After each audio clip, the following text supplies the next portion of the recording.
अतीक अहमद की बात पे मैं वापस आती हूँ। आपने किताब लिखी, इतना रिसर्च किया और आपने कहा 17वां ड्राफ्ट, ये फाइनल ड्राफ्ट है बुक के रूप में। ऐसा कौन सा इंटरेस्टिंग फेज़ अतीक अहमद की लाइफ को आप मानते हैं? क्योंकि हर किसी, अगर ये एक माफिया बना है या एक डॉन बना है, ऐसा कुछ ना कुछ इंटरेस्टिंग तो इसकी लाइफ में रहा ही होगा, जो एक ट्रांजिशन जिसको कहते हैं, एक पर्सनालिटी का ट्रांजिशन, एक व्यक्तित्व का ट्रांजिशन।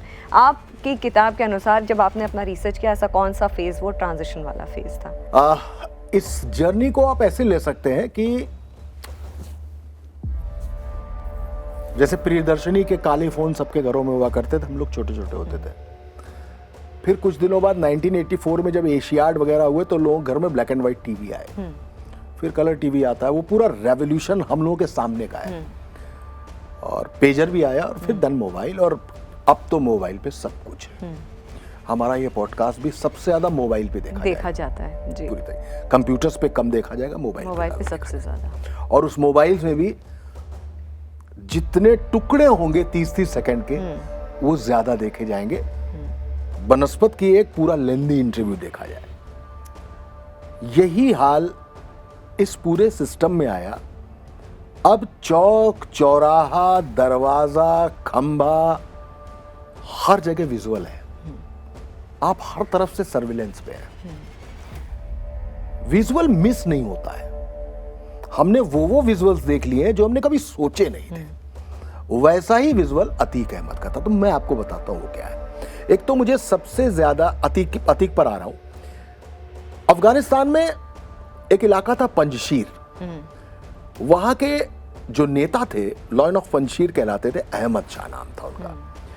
अहमद शाह के रहते पंजशीर पर तालिबान कब्जा नहीं कर पा रहा था।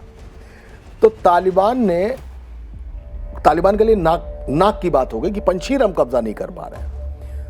तो एक English news channel, TV news channel का पूरा एक क्रू उनका अहमद शाह का इंटरव्यू लेने गया, जिसमें कैमरामैन था, एंकर था, रिपोर्टर था, बाकी और भी लॉजिस्टिक्स थे।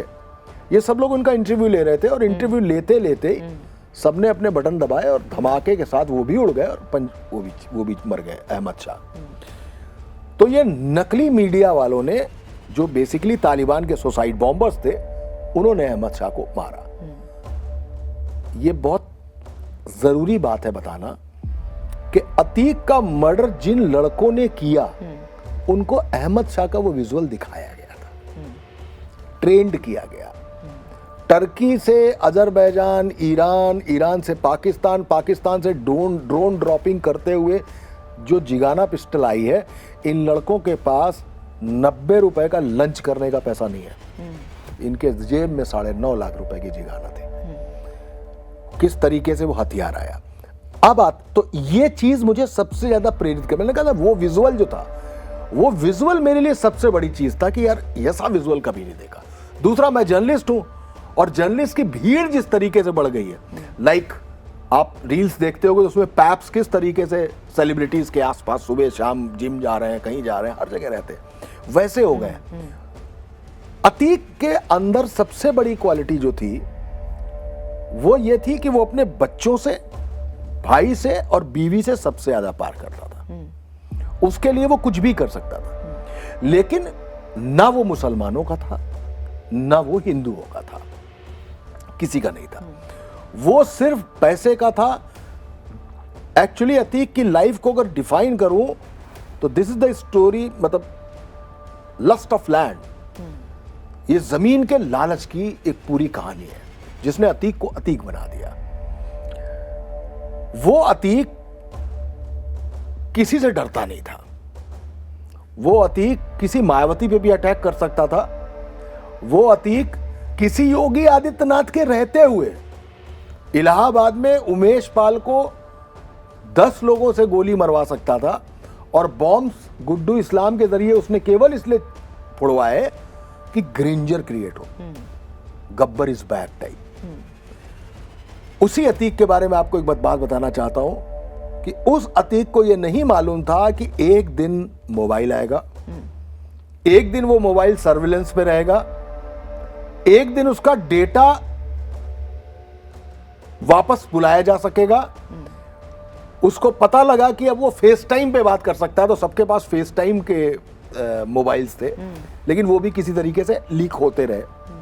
उस अतीक को ये नहीं मालूम था कि जिस मामले में वो पहली बार जेल गया, दैट वाज सुएट्स कॉलेज, जहां पे एक बच्चे के चक्कर में वो चला गया और मारपीट की। उसको मालूम ही नहीं था कि अब तो सीसीटीवी लगे हुए, तो सीसीटीवी में भी जो कर रहा था वो कैप्चर था, और वो एक सबूत बना, और सबूत के बाद उसको जेल भेजा गया।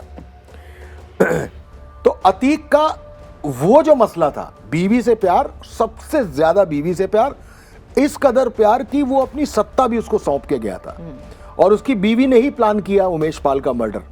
तो अतीक का ये जो पूरा मसला था, जमीन लेनी है तो मदरसा कांड में 10-10, 12-12 साल की बच्चियों के साथ रेप भी हो जाता है। आप बात करेंगे ऑनर किलिंग की, तो अपने ही रिश्तेदार की बहन जो मोमडन थी, मुसलमान थी, उसको इस कदर मरवाया गया क्योंकि वो एक हिंदू ड्राइवर के साथ भाग गई थी। तो मदरसा कांड के बाद ही अतीक का डाउनफॉल शुरू हुआ, और लोगों ने उसको वोट देना बंद कर दिया। तब उसकी सांसदी गई। अपने भाई को जो जब वो सांसद बना, तो उसकी विधायक वाली सीट खाली हुई, उस सीट से उसको भाई को लड़ना था, लेकिन उसी का एक चेला राजू पाल, उसको मायावती ने टिकट दे दिया, वो जीत गया। तो राजू पाल को विधायक रहते हुए, सिटिंग एमएलए होते हुए, 5 किलोमीटर तक गोलियां मार मार के उसकी हत्या की गई थी। एक जमीन कब्जा करने में एक औरत जमीन नहीं दे रही थी, उसके बेटे और पति को जनरेटर मंगा के, करंट लगा के, जनरेटर चला के, तब उसको मारा गया।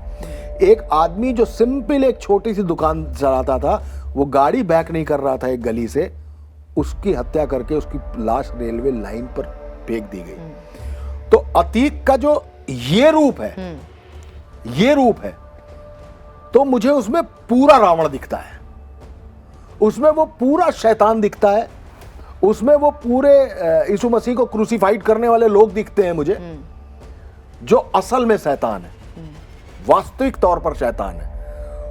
ऐसे शैतानों का वध होना चाहिए, इसमें कोई दो राय नहीं है, लेकिन इंस्टेंस जस्टिस नाम की कोई चीज होती नहीं है। अगर कसाब को भी सजा देनी है तो कोर्ट के थ्रू ही उसको फांसी मिलेगी। लेकिन जैसे अतीक जब डॉन बना, उससे ठीक पहले रंगबाज होते थे। तो चांद बाबा का वो चेला था, और चांद बाबा को मारकर वो डॉन बना। वैसे ही ये लड़के जो हैं जिन्होंने अतीक की हत्या की है, इनको भी डॉन नहीं, सबसे बड़ा डॉन बनना था। इसलिए वो कैसे बनते? तो उन्होंने डॉन को मारा, डॉन को मार के वो खुद डॉन बन गए। ये बात अलग है कि अभी जेल में है। तो जो कहानी अतीक की थी वही कहानी इन लड़कों की थी। ये आगे बढ़ना चाहते थे, लेकिन अब समय बदल गया है। तो अतीक का जो खूनी, खूंखार और शैतान वाला जो कैरेक्टर है, वो कैरेक्टर मुझे एक विलेन के तौर पर बिल्कुल प्रभावित करता है। लेकिन उसके अंदर जो मोहब्बत थी, वो मोहब्बत अपनी बीवी के लिए थी, वो मोहब्बत अपने बेटों के लिए थी, वरना बेटे किसी की हत्या में शामिल नहीं होते। वो बेटे किसी लड़की की इज्जत नहीं लूटते। वो थे ऐसे, कॉलेज जाके लड़की के संग क्लासरूम में ही रेप्ड। वो अपने चाहता तो अपने भाई को ठीक कर सकता था, लेकिन उसका भाई इलाहाबाद के 2 होटलों में उसके कमरे बुक रहते थे, और जिस पर नजर डालता था वो लड़की उठाकर उस कमरे में लाई जाती थी। और उसका भाई जो था अशरफ, वो अपनी गंदी मानसिकता उस लड़की पर उतारता था। तो एक बड़े भाई के अंदर शैतानियत बढ़ाने के दुर्गुण थे, गुण नहीं था। और मैं सबसे बड़ा दोषी मानता हूं उसकी पत्नी को, जिसने पति पर भी काबू नहीं किया, जबकि काबू कर सकती थी, वो प्यार करता था। देवर पर काबू नहीं किया, और बच्चों पर तो बिल्कुल काबू नहीं किया। तो ये अतीक का कैरेक्टर मुझे एज अ राइटर सबसे अच्छा लगता है, और उसकी ये कैरेक्टराइजेशन फैमिली को लेकर जो है वो सबसे बेहतरीन है।